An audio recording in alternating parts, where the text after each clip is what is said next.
The great crystal chamber floated in space around a dead star. Inside, 12 different alien races sat in a perfect circle.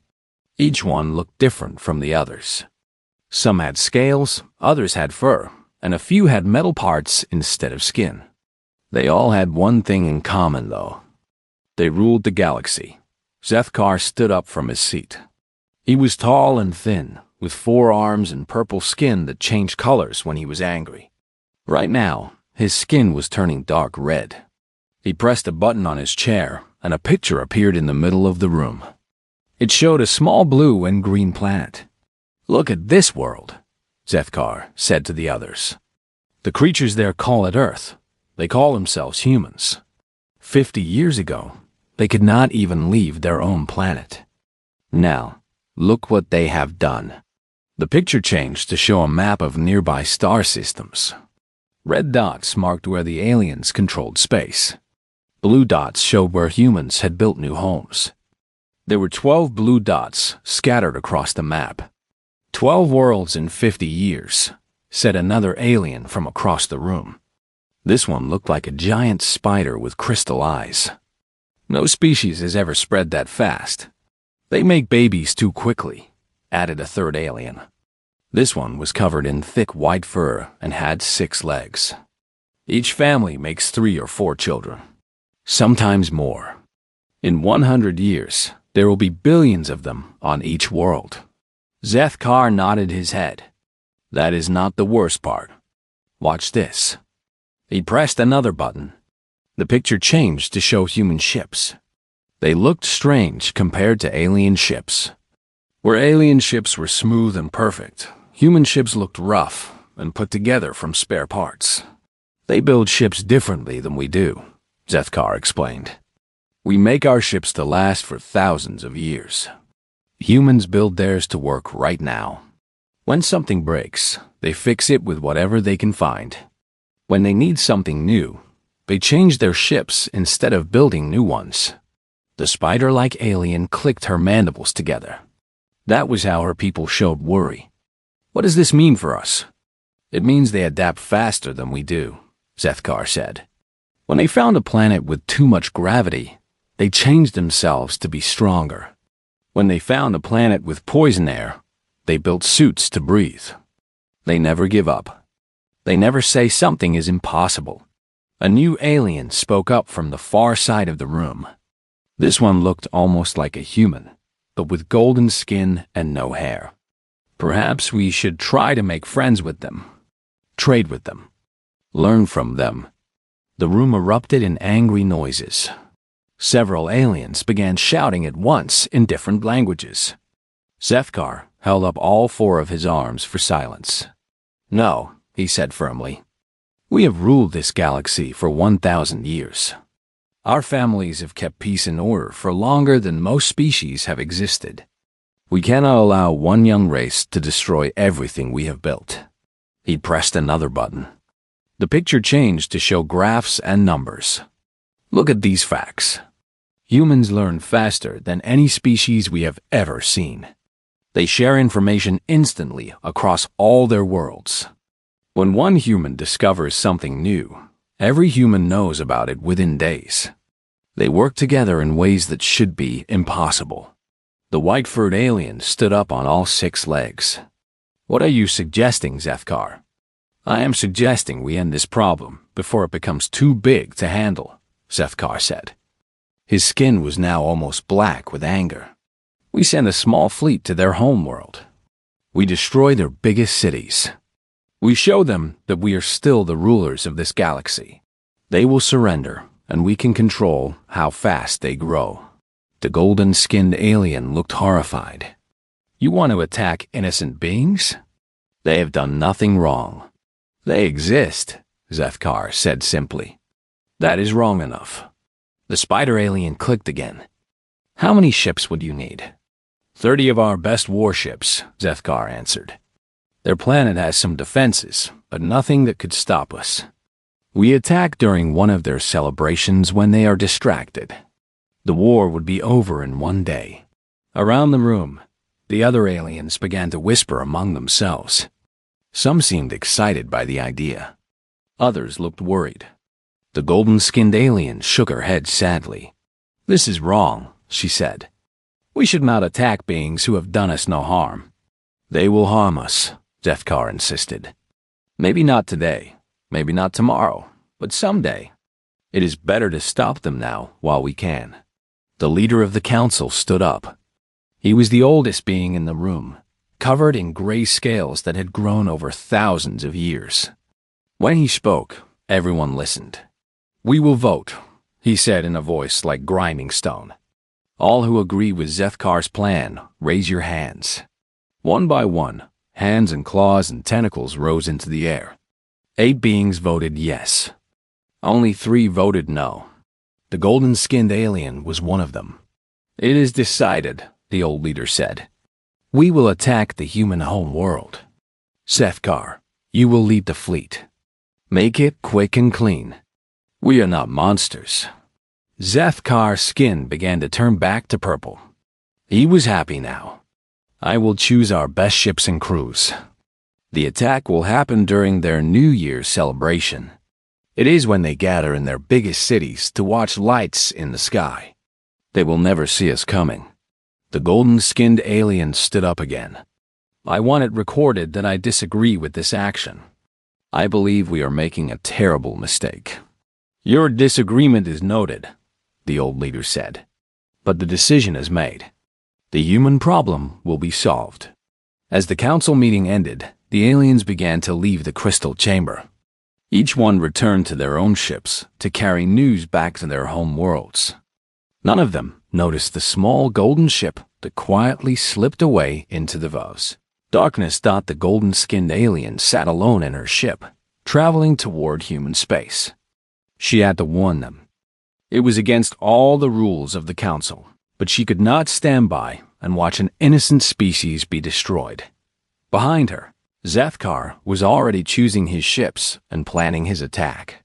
30 warships that could destroy planets, all aimed at one small blue world that had no idea what was coming. The war was about to begin.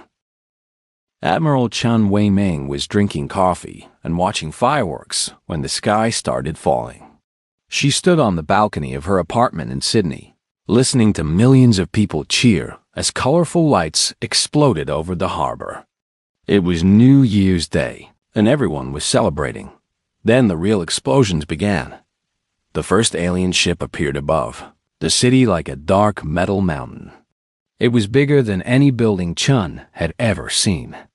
Energy weapons fired down from the ship, turning entire city blocks into glass and ash. The sound was louder than thunder. The light was brighter than the sun. Chun dropped her coffee and ran inside.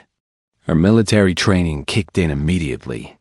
She grabbed her uniform and her communication device as more explosions shook the building. Outside her window, she could see people running and screaming in the streets. "This is Admiral Chun to all Pacific Fleet units," she spoke into her device as she pulled on her boots. "We are under attack. Repeat, we are under attack by unknown hostile forces." All ships returned to base immediately.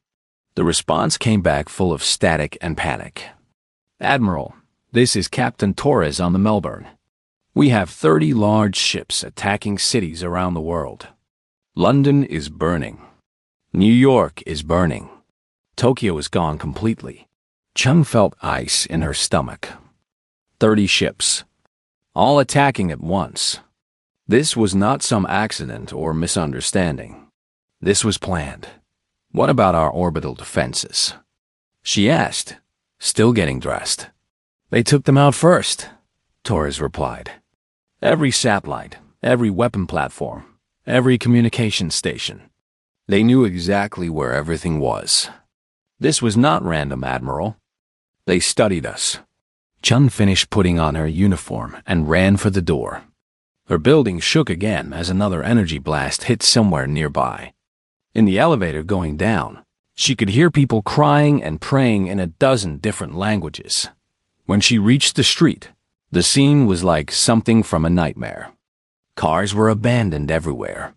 People ran in all directions, carrying children and belongings. Above them, The alien ship continued firing, but Chun noticed something strange. The attacks were focused on military bases and government buildings. They were avoiding schools and hospitals. She made it to the harbor where her ship was docked. Half her crew was already there, looking scared but ready to fight. Captain Torres met her at the gangway. "Admiral, what are your orders?" he asked. "Our weapons cannot reach those ships. They are too high up and our missiles just bounce off their shields." Chun looked up at the alien ship. It was beautiful in a terrible way, all smooth curves and glowing lights. It looked like it had been built by gods instead of living beings.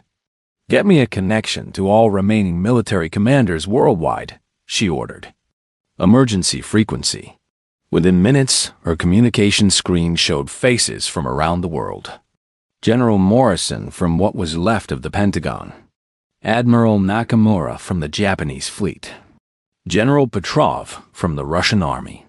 20 other faces, all looking shocked and angry. "Report," Chun said simply. The reports came in one after another. Every major city attacked. Every military base targeted. Millions dead in the first hour. But also something else. Something the aliens had not expected. "Admiral," said General Morrison, "they left our research stations alone. All the secret projects in the mountains, the underground labs, the space stations near Jupiter. They did not touch any of them." Admiral Nakamura nodded agreement. "Same here. They hit our fleet bases, but ignored our experimental shipyards. It is like they did not know those places existed." Chun felt the first spark of hope. "How long until the attacks stop?" "They are slowing down now," reported General Petrov. "I think they are waiting for us to surrender." That is exactly what they are doing, Chun realized. This is not about destroying us completely. This is about making us afraid. They want us to give up. On the screen, another face appeared. Dr. Sarah Shanelkafer, head of the Global Defense Initiative. She was calling from a bunker deep under the Swiss mountains. "Admiral Chun, I need to speak with all of you," she said. Her voice was calm, but Chun could see fury burning in her eyes. "I have been analyzing the attack patterns and the enemy ships. I have some very important information." "Go ahead, Doctor," Chun said. "These aliens have technology far beyond ours. Their ships use energy sources we do not understand. Their weapons can destroy anything we have ever built. But they also made some very serious mistakes." Dr. Jun Okafor pressed some buttons and data appeared on everyone's screens. Pictures of the alien ships, analysis of their weapons, charts showing attack patterns. "First mistake," she continued. "They attacked during a celebration when we were all in our cities. But they forgot that humans do not just live in cities. We live everywhere. In mountains, in deserts, on islands, under the ocean, and in space. Most of our people are still alive." "Second mistake," she said, and the data changed to show maps. "They destroyed our military bases but ignored our industrial centers. All our factories are still working. All our mines are still digging. All our research labs are still experimenting." "Third mistake, and this is the biggest one," Dr. Chen Okafor said, and now she was smiling. It was not a happy smile. It was the smile of a predator. "They think this attack will make us afraid. They think we will surrender and accept their rule. They do not understand what they have actually done." Around the world, the other commanders leaned closer to their screens. "What have they done, Doctor?" Admiral Chun asked. "They've given us a common enemy," Dr. Chen Okafor said. "For the first time in human history, every nation, every culture, every person on this planet wants the exact same thing. We want revenge." She pressed another button and new images appeared. Manufacturing schedules, resource allocation charts, research project timelines. "I am redirecting every factory, every lab, every mining operation to one single goal," she announced. "Building weapons that can hurt these aliens. I do not care if it takes 1 year or 50 years. We will find a way. Admiral Chun looked at the faces on her screen. She could see the same determination in all of them. The aliens had made a mistake. They had not conquered humanity. They had united it. What do you need from us, Doctor? She asked. Everything, Dr. Chen Okafor replied. Every ship, every soldier, every scientist, every engineer. We are going to study these aliens until we understand them completely. Then we are going to show them what happens when you attack the home world of a species that never gives up. The alien ship above Sydney was beginning to move away. Its job was done. The city was in ruins, the military was scattered, and surely the humans would surrender soon. They had no idea that in bunkers and labs around the world, millions of humans were already getting back to work. 3 months after the attack on Earth, Zethkar stood in his command room staring at reports that made no sense. His purple skin kept changing to worried colors as he read each page. Commander Vextara, he called to his second in command. She was a creature that looked like a giant mantis with silver metal replacing parts of her body. Explain these reports to me again. Vextara's metal clicking sounded nervous. Sir, we have lost contact with 17 patrol fleets in the past month. No distress signals. No wreckage found. They simply vanished. Ships do not just vanish, Zethkar said, his skin turning darker. What about our bases in the outer systems? That is more troubling, sir, Vextara replied. She activated a holographic map showing their territory. Red dots marked missing ships and bases. Mining Station 7 went silent 2 weeks ago. When we sent a team to investigate, they found all the equipment intact. All the ore still there. But every living being was gone. Zethkar studied the map. The missing bases and ships formed a pattern.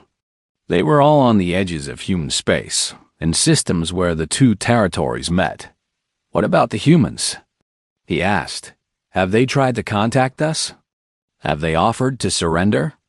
No, sir, Vextara said quietly. That is the strange part. We have not heard from them at all. No messages, no demands, no threats. Nothing. This worried Zethkar more than anything else. In all his years of conquest, defeated species always tried to negotiate.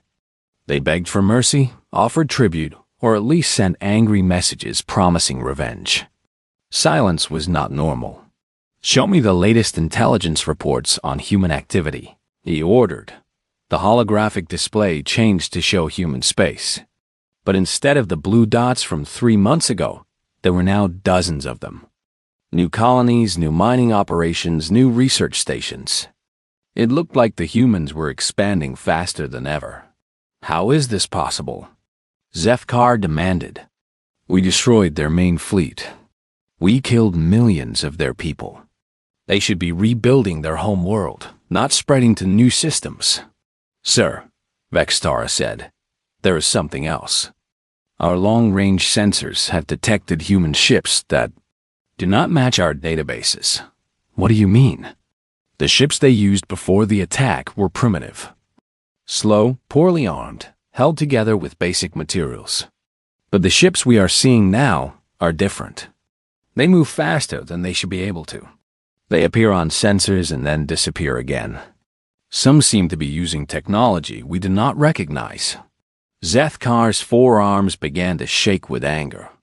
Are you telling me that in 3 months, these primitives have developed new technology? It appears so, sir. That is impossible. It took us centuries to develop our current ships.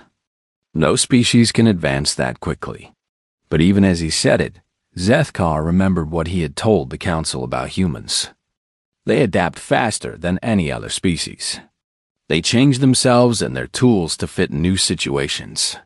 Maybe 3 months was enough time for them to learn and grow. Sir, Vextara continued, there is one more thing. We captured some wreckage from one of our missing patrol ships. Our scientists analyzed it, and the damage was not caused by any weapon in our databases. The metal was not melted or torn. It was dissolved, at the molecular level, as if something had convinced the atoms to stop being metal and become something else instead. Zethkar felt cold fear creep up his spine. His people had fought hundreds of wars over the millennia. They had weapons that could crack planets and shields that could stop stars from exploding. But they had never seen anything that could dissolve their strongest metals. Have our scientists figured out how it works? He asked. They are trying, sir, but they say it will take years to understand. Maybe decades. We do not have years, Zethkar said. Send more patrol fleets to the border systems. Double the guards on all our bases. I want to know the moment any human ship comes near our territory. Yes, sir, Vextara said, but she did not sound confident. Over the next week, the situation got worse. 3 more patrol fleets vanished. A supply convoy carrying weapons to a forward base never arrived at its destination. Most disturbing of all, a spy drone that had been watching a human colony suddenly went offline. When they checked the last images it had sent, they saw human ships that looked nothing like anything in their files. These new human ships were sleek and dark. They seemed to bend light around themselves, making them hard to see even when looking directly at them. They moved in perfect formation, like a school of fish or a flock of birds. And they were everywhere. Zethkar called an emergency meeting with the other council members. The crystal chamber was not as full as it had been 3 months ago. Several member species had stopped attending meetings, claiming they were too busy with local problems. The human situation is not developing as we expected, Zethkar announced to those who remained. The old-scale leader looked tired. Define not as expected, Zethkar. They have not surrendered. They have not tried to negotiate. Instead, they appear to be hunting us. The spider alien clicked her mandibles rapidly. Hunting us? Explain. Zethkar activated the display showing the map of lost ships and bases. They are not engaging our fleets in open battle. They are picking us off piece by piece. A patrol here, a base there, always on the edges where no one will notice until it is too late. The white-furred alien stood up on all 6 legs. How many have we lost? 47 ships and 23 installations, Zethkar admitted. Plus approximately 12,000 personnel. Shocked silence filled the chamber. In the entire history of the Galactic Council, they had never lost so many assets to a single species in such a short time. What technology are they using? Asked the golden-skinned alien who had voted against the attack. Her voice held no satisfaction at being proven right, only sadness. We do not know, Zethkar said. Our scientists are studying the evidence, but human technology appears to have advanced beyond our understanding. They are using weapons and propulsion systems that should not be possible with their industrial base. Unless, said the old leader slowly, their industrial base is not what we thought it was. Everyone turned to look at him. Explain, Zethkar said. You told us humans adapt quickly. You told us they learn from everything around them. You told us they share information instantly across their entire species. The old leader's ancient eyes were sharp with understanding. What if they have been adapting to us? The chamber fell silent as the implications sank in. Every piece of our technology they have encountered, every weapon they have seen, every ship design they have observed, the old leader continued. What if they have been studying it, learning from it, improving upon it? Zethkar's skin went completely black with horror. They are not just defending themselves. They are learning to become us. But better.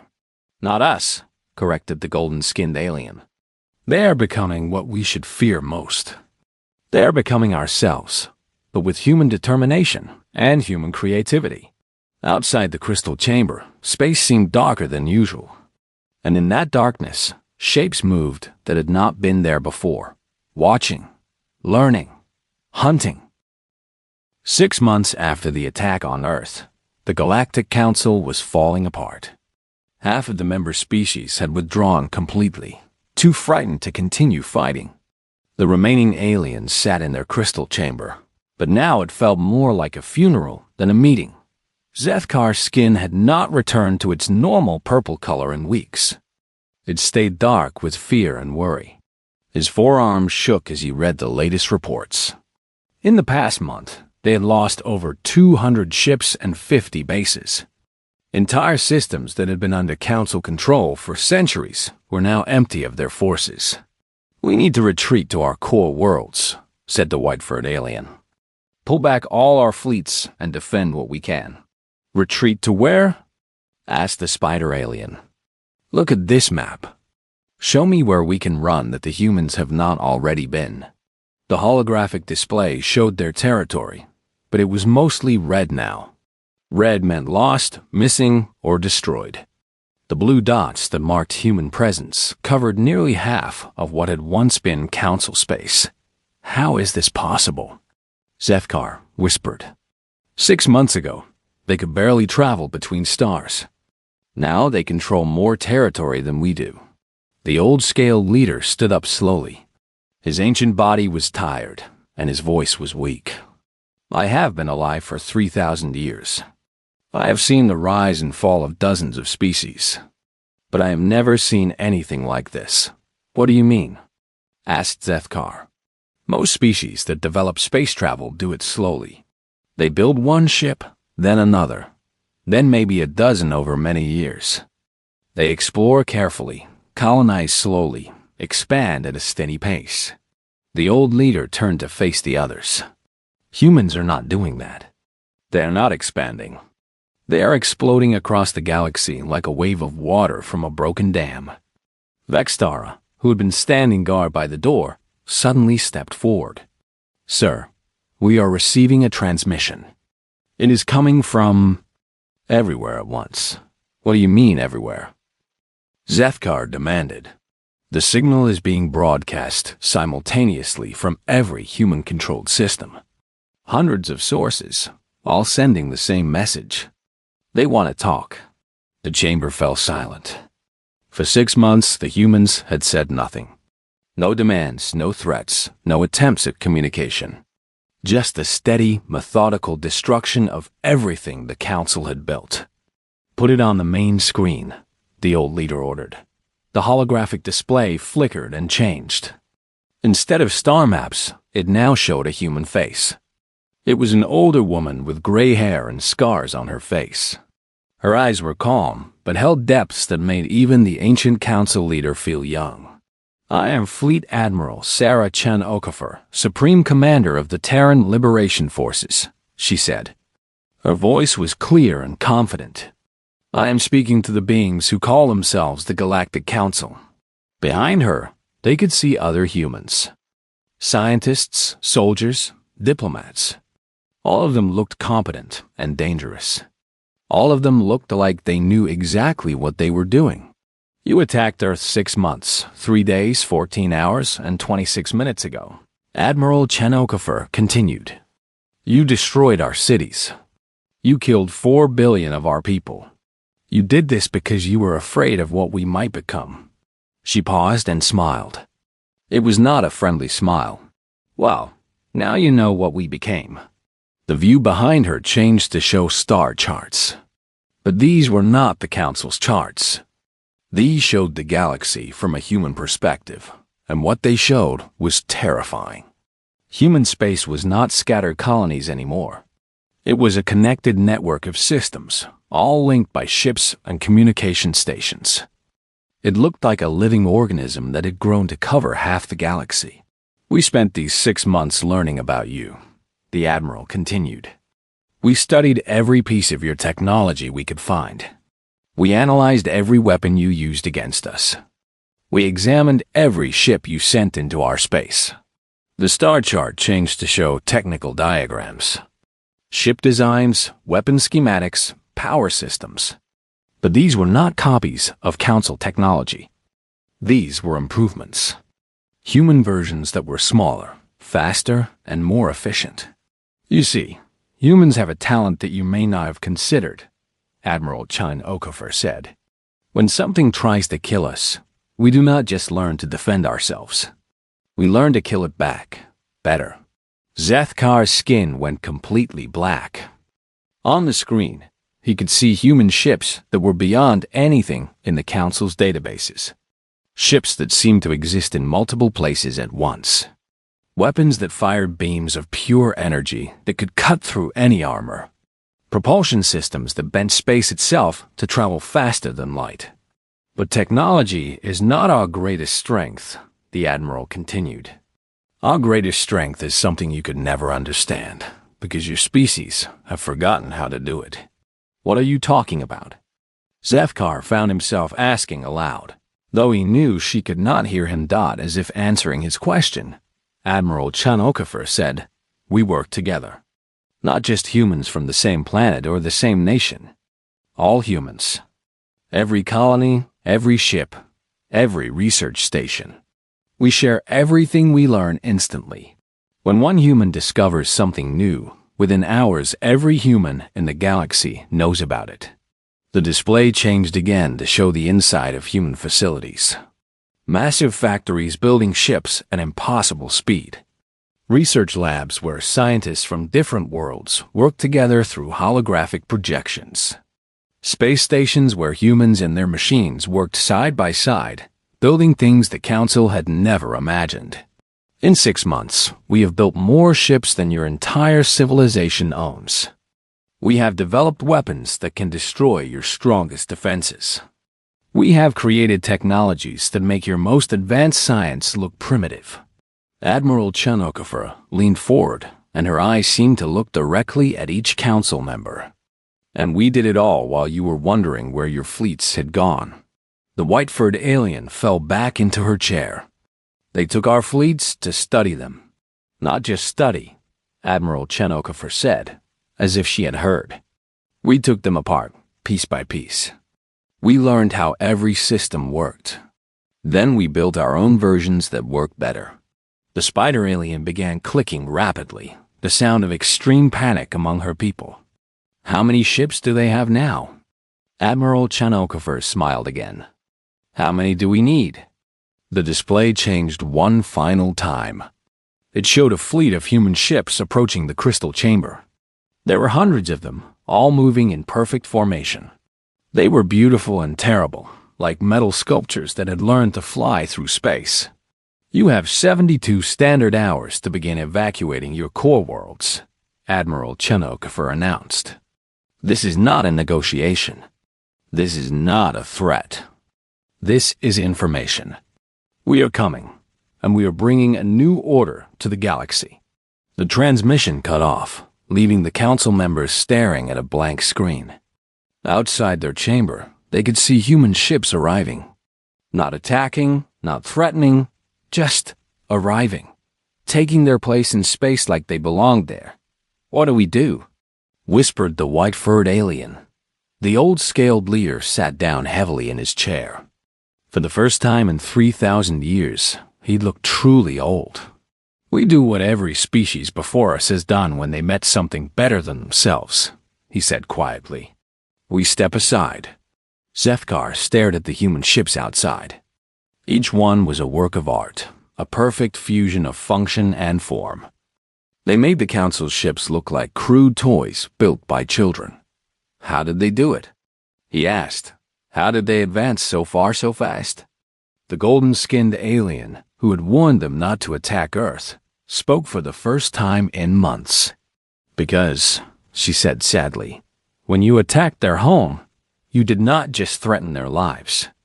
You threatened their children, their families, their future. And humans, more than any other species, will do anything to protect those they love. She stood up and walked toward the door. They did not become stronger because they wanted to conquer us. They became stronger because they wanted to make sure nothing like us could ever threaten their families again. As she left the chamber, her final words echoed in the silence. We created our own replacement. The crystal chamber that had housed the Galactic Council for 1,000 years was nearly empty. Only 3 aliens remained. Zefkar stood at the great viewing window, watching human ships fill the space around their station. The ships moved with perfect coordination, like a school of fish or a flock of birds. They were beautiful and terrifying at the same time. His skin had gone completely gray. Among his people, gray meant acceptance of death. Behind him sat the old scaled leader, now looking every one of his 3,000 years. The white-furred alien paced back and forth on her 6 legs, too nervous to sit still. Everyone else had fled to whatever safe corners of the galaxy they could find. The evacuation fleets report they are ready, Vextara announced from her position by the communications panel. Her metal parts gleamed in the strange light from the human ships. 17 billion beings have been loaded onto transport vessels. They are waiting for permission to leave. Where will they go? Asked the white-furred alien. The humans have designated several systems as preservation worlds, Vextara replied. They promise our people will be safe there, protected, allowed to live in peace. Zethkar laughed, but there was no humor in the sound. Protected, like animals in a zoo. Better than being dead, the old leader said quietly. A new signal came through the communication system. Vextara looked at her instruments with surprise. The humans are requesting permission to come aboard. Permission? Zethkar turned away from the window. They could blast this station to pieces and take whatever they wanted. Why ask permission? Maybe, said the old leader, because they are not us. Zethkar thought about this for a long moment. In the past 6 months, the humans had destroyed hundreds of council ships and bases. But they had never attacked civilian targets. They had never harmed prisoners. They had never destroyed something just because they could. Tell them they may come aboard, he decided. 20 minutes later, the chamber doors opened. A group of humans walked in, moving with quiet confidence. They wore simple uniforms and carried no visible weapons. At their head was the woman they had seen on the transmission. Fleet Admiral Sarah Cheno KAFOR. She was smaller than Zethkar had expected. Most of the humans were smaller than the aliens in the chamber. But there was something about the way they carried themselves that made them seem larger than their size. They looked like beings who had never met a problem they could not solve. Counselor Zethkar, Admiral Chung Okafor said, nodding politely to him. Honored Elder, she continued, addressing the old scaled leader. Council Member Vorthen, she finished, looking at the white-furred alien. They knew their names. They knew who they were and what positions they held. Of course they did. Humans learned everything about their enemies. Admiral, Zethkar said, you have come to accept our surrender? Actually, no, she replied. Surrender implies that there was a war. What happened here was not a war. The old leader leaned forward in his chair. Then what was it? A lesson, Admiral Chanokofer said simply. You taught us something very important about how the galaxy works. Now we are teaching you something about what happens when you try to destroy a species that refuses to die. She gestured to one of her companions, a younger human with short dark hair. This is Dr. Martinez, our xenobiology specialist. Over the past 6 months, she has studied all the member species of your former council. Dr. Martinez stepped forward and activated a holographic display. It showed detailed information about every alien race that had been part of the council. Fascinating beings, Dr. Martinez said in accented English. Each species developed differently, evolved unique solutions to the challenges of space travel and civilization. But you all made the same mistake. What mistake? Asked the white-furred alien. You stopped growing, Dr. Martinez explained. Each of your species reached a certain level of technology and culture, then stayed there for hundreds or thousands of years. You became comfortable, stable, unchanging. The display changed to show human development over the past 6 months. Charts and graphs that climbed steadily upward, showing improvements in every area of human knowledge. Humans do not stop growing, Admiral Chanokofer said. We cannot stop. Every challenge makes us stronger. Every problem teaches us something new. Every enemy shows us what we need to become. Zethkar's gray skin began to show flecks of purple as understanding dawned. You used us. You used our attack as a reason to advance your entire species.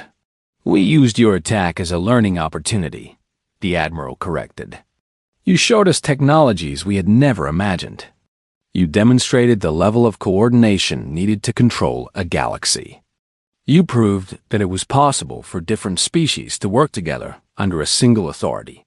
She paused and looked around the chamber. You also showed us what not to do. How not to treat other species. How not to use power.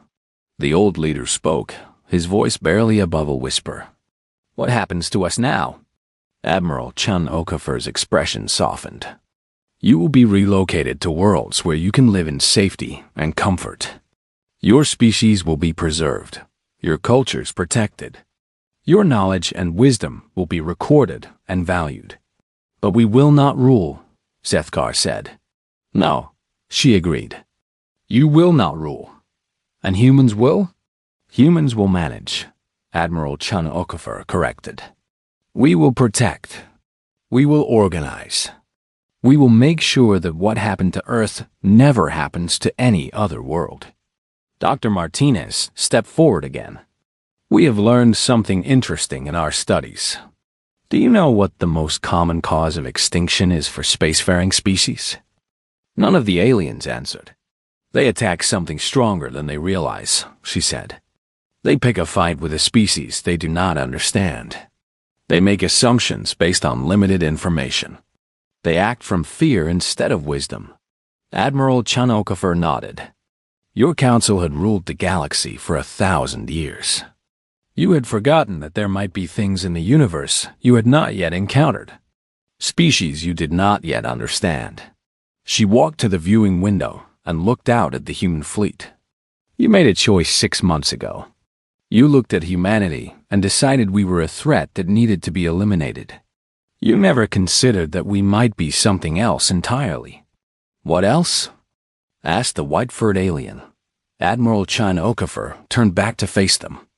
Your successors. The chamber fell silent. Outside, more human ships were arriving. Not warships now, but construction vessels, colony ships, science platforms. They were not here to destroy. They were here to build. The age of the Galactic Council is over, Admiral Chun Okafor announced formally. In its place, we established the Terran Federation. All former Council species are welcome to apply for membership as protected territories. All scientific knowledge will be shared freely. All cultures will be preserved and respected. She paused, and her next words carried the weight of absolute certainty. And never again will one species attack the home world of another. Sethkar stared at her. This small human female had just announced the end of his civilization's dominance. She had done it calmly, politely, without anger or hatred. She spoke of preserving his people, protecting their culture, valuing their knowledge. It was more mercy than his own people had shown to dozens of species over the centuries. Why? He asked. Why not just destroy us? It would be simpler, cleaner. Admiral Chun Okafor smiled, and for the first time, it looked genuinely warm. Because that is not who we are, she said. You attacked Earth thinking we were weak. You thought our kindness was weakness. Our desire for peace was cowardice. Our willingness to help others was foolishness. She gestured to her team of humans. You were wrong about all of it. Our kindness is strength. Our desire for peace is what makes us fight so hard when peace is threatened.